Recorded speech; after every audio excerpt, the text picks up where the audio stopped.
Hi everybody, my name is Priscilla. I'm going over chapter 15, psychological therapies.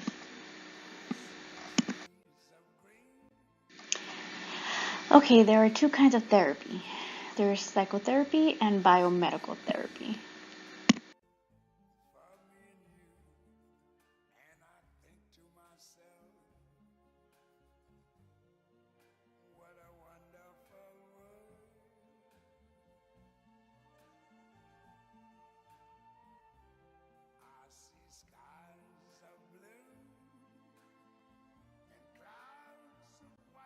There are a couple of approaches to psychotherapy. There's cognitive, humanistic, behavioral, and group.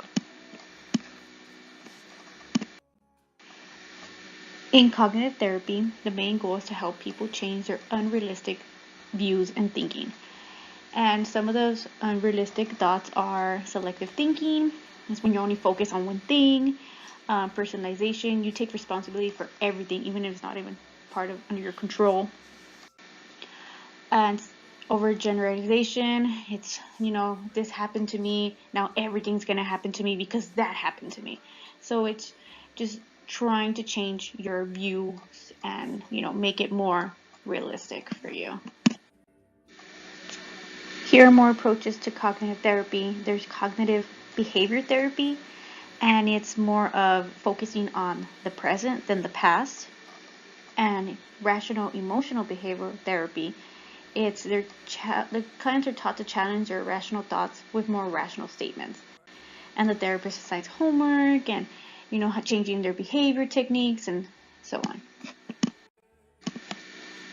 In humanistic therapy, the therapist focuses more on the choices and the potential to change one's behavior. And it's more about immediate experiences compared to past experiences. In Carl Rogers' person-centered therapy, it's a non-directive approach where the person talks more about their problems and the therapist is just mostly there to listen and provide support for them. There's four basic elements. There's reflection, unconditional, positive regard, empathy, and authenticity. In Gustav's therapy, it's more directive, and the client leads them to be more aware of their problems and feelings, and it's take on the responsibility of their past and present choices. In behavioral therapy, it's more about identifying and help changing the destructive and unhealthy behavior that a person goes through. And it's action-based rather than insight. There's different types of classical conditioning and different types of operant conditioning. What led you to therapy? I was having mood swings and my doctor recommended me for therapy. Okay. How was your first session like? Did the therapist make you feel comfortable? She made me feel comfortable. She just asked me basic questions: marital status, siblings, child upbringing, my upbringing, my background. Okay. And how were you guys seated? Like, was there a desk between you guys? Was there a couch or? No, she had a chair and then I was on a couch. Okay. So how many sessions did you take? I went maybe once a week for about 2 months. Okay. And what were her techniques? Did she kind of lead you on, like, to figure out your problems, or was she more like a support there? She kind of made me tell myself my own problem. She kind of like picked at my brain and tried to figure out what I was saying versus why I was feeling that way. Okay. So, do you feel better after all that? Yes. Would you do therapy again? Yes. Would you recommend other people to do therapy? Yes. Okay. Well, thank you for that session. Another type of therapy is group therapy. And this is where people share their similar problems and ideas in a group setting with a single therapist.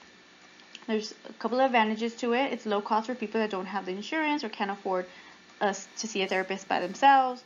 And they also get to share and hear the same problems that other people are dealing with.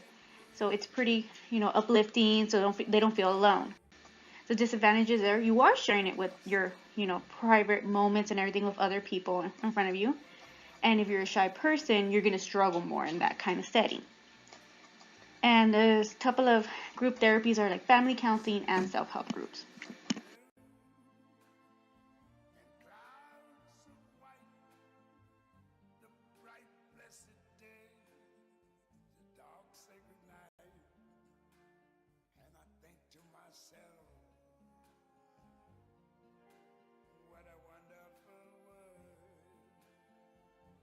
Okay, so I've taken a couple of anxiety and depression medications.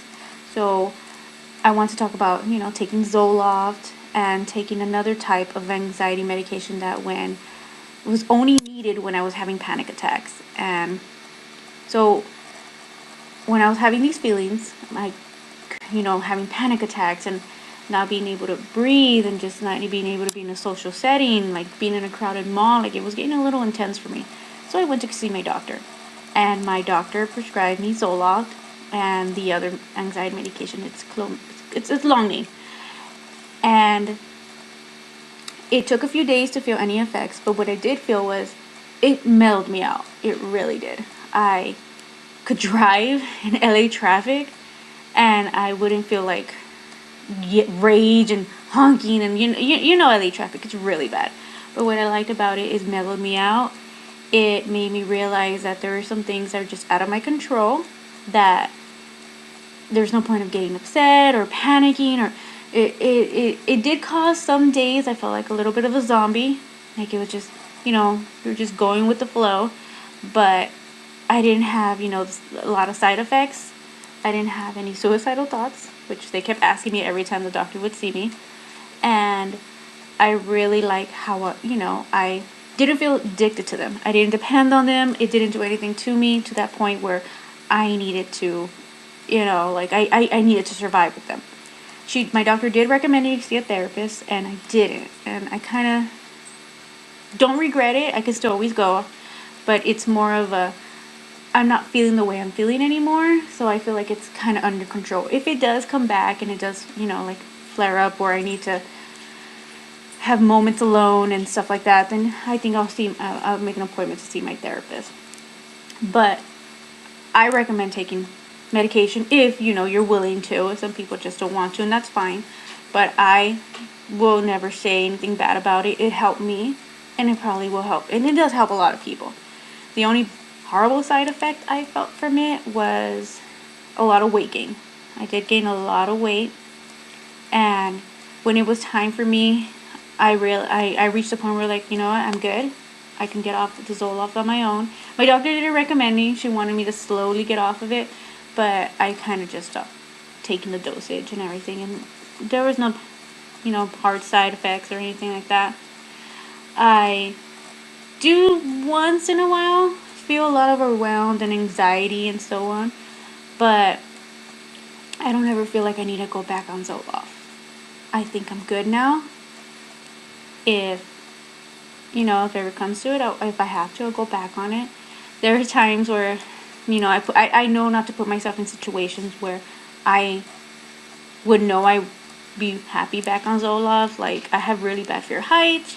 I have bad fear of hurting myself. Like, it's just weird stuff. Like, I am more calm. Like, I don't like going adventurous skydiving. I can't really swim, so I'm kind of scared near to go on boats and stuff like that. But ever since the Zoloft, I'm able to slowly, like, okay, we're good. Nothing's bad's gonna happen. You already know. So I'm pretty good now, and I mean, I know a lot of people, again, don't want to do medication, but that's, up to them, however you go about it.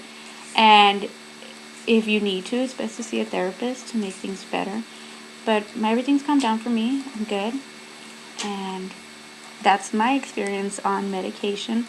I didn't ever think of being on medication. I didn't think I was ever going to need it.